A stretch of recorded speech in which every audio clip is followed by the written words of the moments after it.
Welcome to the Scottish Rite Journal podcast, an audio presentation of the Scottish Rite Journal, brought to you by the Supreme Council of the Scottish Rite, Southern Jurisdiction, Mother Supreme Council of the World. This week's article is Cornerstones of the Craft, Freemasonry on the High Seas, Kipling's American novel, Captains Courageous, by Brother Stephen D. Klein, 32nd degree KCCH, and comes from the September-October 2025 issue of the Scottish Rite Journal. Captains Courageous, A Story of the Great Banks is a novel by Brother Rudyard Kipling published in 1897, written during his years when the world-famous British novelist, poet, journalist, and Freemason took up residence in Vermont with his American-born wife, Caroline Starr Balestier Kipling. It is the only work of Kipling's with an exclusively American setting and reflects his great admiration not only for the seafaring men of New England, but also for the speed and power of train travel to unite a widespread continent. The work is a Bildungsroman, a coming-of-age novel, in this case, replete with seafaring adventure. The protagonist, Harvey Chain, a youth in his mid-teens, is the callow son of a wealthy industrialist. The novel delineates his transition from a spoiled rich boy, accustomed to habitual unethical behavior such as buying his way out of trouble and ordering adults around, into a polite, respectful, responsible, and ethical young man. Harvey, as a passenger on a luxury liner, predictably falls into mischief due to these ways, being washed off deck and plunging into the Atlantic Ocean off the Great Banks. He is rescued from certain death when he is spotted by a Portuguese fisherman, Manuel, who hauls him into his dory and then takes Harvey to the mothership, a schooner named the We're Here. Aboard the schooner, Harvey resumes his off-putting behavior. Here, however, his threats, demands, and bullying no longer prove effective. Defiant and angry, he orders the captain to reverse course and take him back to New York. Harvey's story seems preposterous to Captain Disco Troop, who explains that he cannot risk losing himself and his crew's income for an entire fishing season based on Harvey's claims. Harvey learns he is in a new world where he cannot lay down the law to his elders. The captain's own son, Dan, roughly Harvey's age, is also a member of the crew.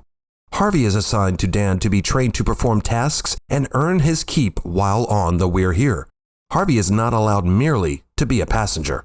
Freemasonry enters the tale directly at the close of Chapter 5, when Harvey and the reader learn that one of the crewmen on the We're Here is a Freemason.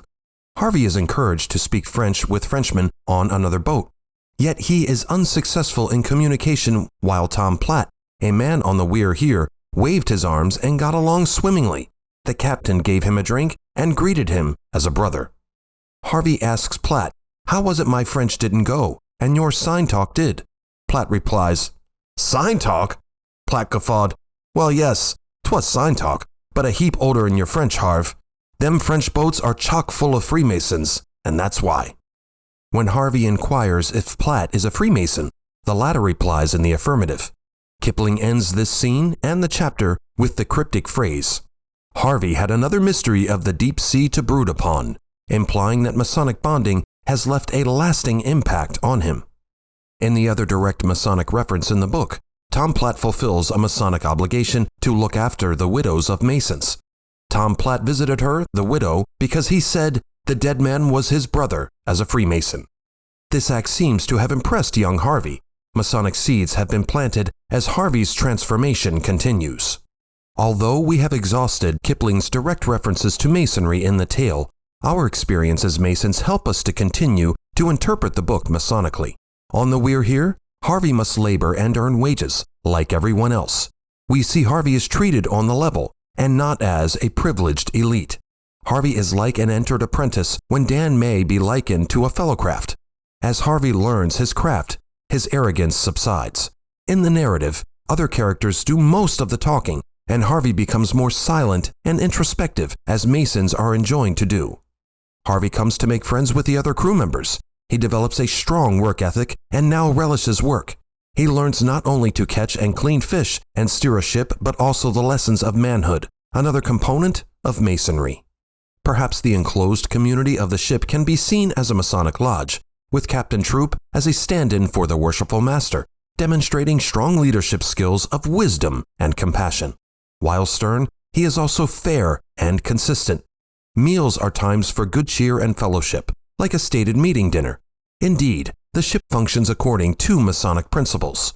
Like every lodge, every member of the crew, like every lodge officer, has an indispensable and specialized task to perform. Everyone has responsibilities and shares a common purpose. Neither a ship nor a lodge can truly be successful if those responsibilities are not met. The We're Here, having completed its voyage, returns not to New York, as Harvey has initially demanded, but to the port whence it came, Gloucester, Massachusetts.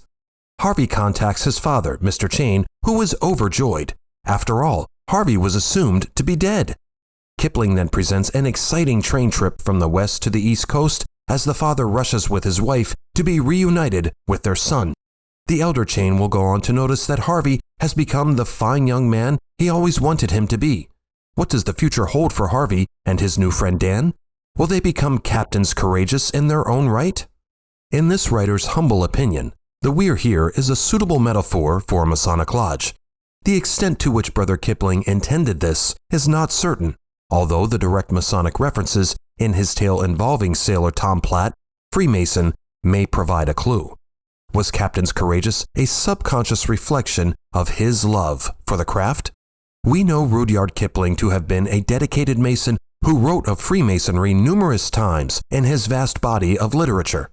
In the class-based societies of Victorian England and India under the British Raj, Kipling clearly treasured the craft for its ability to bridge social divisions and for Masonry's ecumenism. Both directly and indirectly, Captains Courageous reflects these cherished Masonic values. Like and share this article, and don't forget to subscribe to the channel. If you wish to comment, please leave one, and as a reminder, hit the notifications bell.